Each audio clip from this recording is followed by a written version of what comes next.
इस वक्त मैं मौजूद हूँ इस्तांबुल यूनिवर्सिटी उर्दू डिपार्टमेंट में। आप देखिए यहाँ उर्दू अदबियात रिसाले, तो ये माशाल्लाह काफ़ी यहाँ पर मवाद जमा है, उर्दू की किताबें हैं।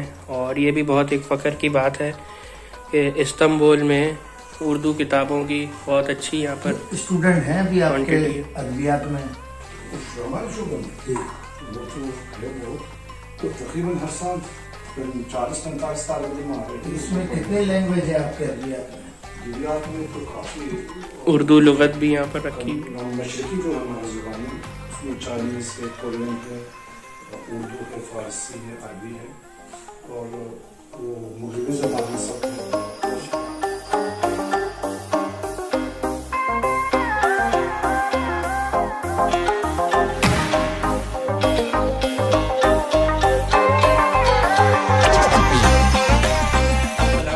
फ्रेंड्स, वर्ल्डनामा की टीम जैसा कि टर्की टूर पे आई हुई है और आज का दिन काफ़ी हमारे लिए एजाज़ का दिन है, क्योंकि आज हम इस्तांबुल यूनिवर्सिटी में हैं और मैं अपने दादा जाम रईस फ़ारूक साहब की किताब खलील टोकर साहब को मैंने अभी पेश की है और ये मेरे लिए बहुत एक ऑनर की बात है कि इन्होंने मेरी किताब एक्सेप्ट करी है। तो आइए इनसे कुछ गुफ्तगू करते हैं तुर्की और पाकिस्तान के अदब के हवाले से।